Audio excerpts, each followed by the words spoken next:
जी को राधे राधे। मैं फिर से लेकर आई हूँ एक और कहानी। उम्मीद करती हूँ ये सारी कहानियाँ आप सभी को अच्छी लगती होंगी ज़रूर, तभी तो आप इतने ध्यान से और प्यार से सुनते हैं।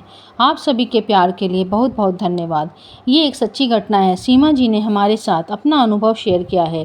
सीमा जी कहती हैं कि उन्होंने राधा कृष्ण के से एक दिन पहले वादा किया था कि कान्हा जी राधा जी मुझसे होली खेलने आएंगे, मगर मैंने सोचा कि राधे कृष्ण होली खेलने आएंगे या नहीं, मगर मेरे भाव अच्छे थे तो उन्होंने होली मेरे साथ खेलने के लिए आए।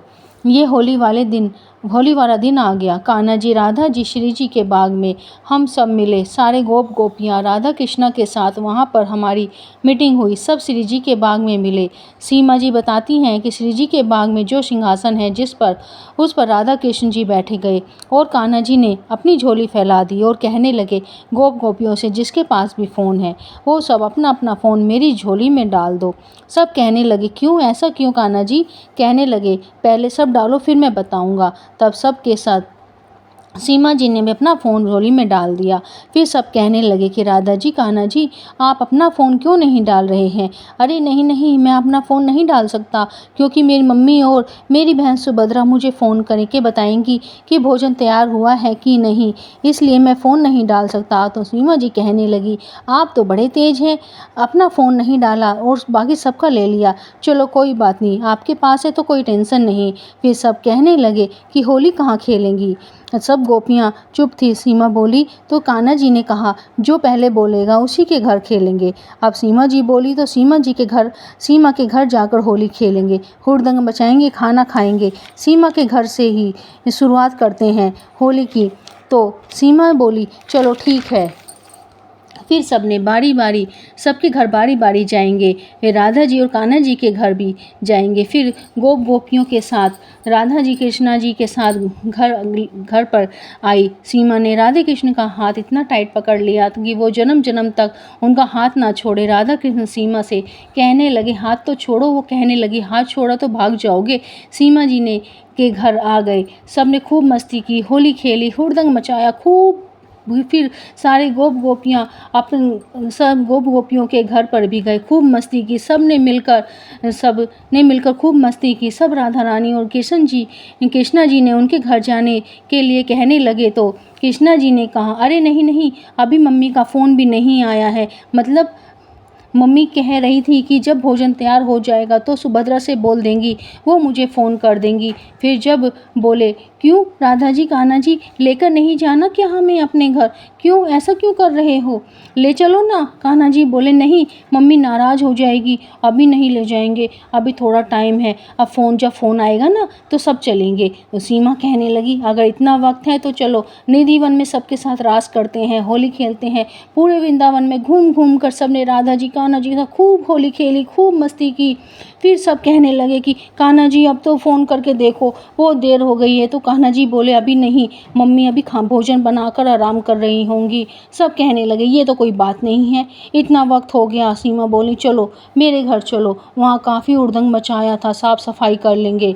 तो सब मिलकर राधा कृष्ण जी और सारे गोपियाँ एक दूसरे को देखने लगे। तो गोपियों ने कहा भाई काफ़ी देर हो गई है, हम सब तो अपने अपने घर जा रहे हैं।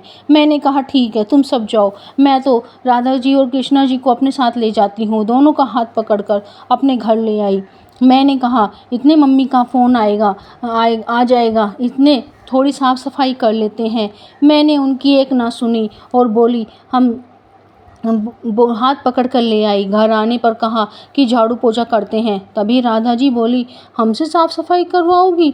तो सीमा बोली क्यों, मैं गोपी नहीं हूँ, मेरा तो हक बनता है। हक नहीं बनता क्या? ठीक है आप मत करना, आप दोनों बैठ जाओ, मैं सारा काम कर लूँगी, बस आप दोनों को निहारती रहूँगी। मेरे अहो भाग्य कि राधा कृष्ण मेरे घर आए और मैंने उनसे वादा लिया, कहा कि इतने सालों से मैंने होली नहीं खेली, इस बार की होली इस बार राधा कृष्ण के साथ होली खेलकर इतना आनंद आया कि मैं ज़िंदगी भर की होलियाँ सारी भूल गई हूँ। इस बार होली को मैं जन्म जन्मांत तक याद रखूँगी। फिर मैंने राधा जी कान्हा जी से का हाथ पकड़ा और छुड़ाने लगे, मगर मैंने कहा इन हाथों को मैंने जन्म जन्मांतर के लिए पकड़ लिया है।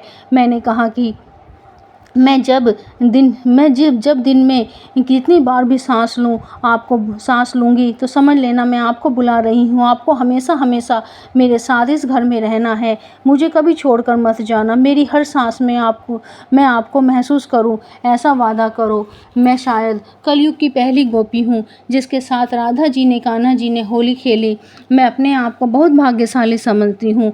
मैं उनका आभार प्रकट करती हूँ कि कलयुग में आज भी जब कोई बुलाता है तो राधे कृष्ण साक्षात आ जाते हैं। वो हमेशा हमारे साथ रहते हैं, वो कभी जाते ही कहाँ हैं। कान्हा जी ने कहा है कि मैं हमेशा तुम्हारे साथ हूँ, चाहे याद करो ना करो तो भी मैं तुम्हारे साथ ही रहूँगा। ये सीमा जी का उनका अपना अनुभव है। आप सबको कैसा लगा ये अनुभव? सीमा जी का कोई सपना नहीं था, ये उनका सच का अनुभव है। लोग तो संसार छोड़ने के बाद राधा कृष्ण के दर्शन करते हैं, मगर सीमा जी ने तो जीवित रहकर उनके दर्शन किए, उनका हाथ पकड़ा, उनको छुआ, उनको महसूस किया है। शायद मुझसे सीमा जी से ज़्यादा भाग्यशाली इस संसार में कोई और ही हो। उनका हाथ पकड़ना, स्पर्श करना और बहुत ही सुखदायक था।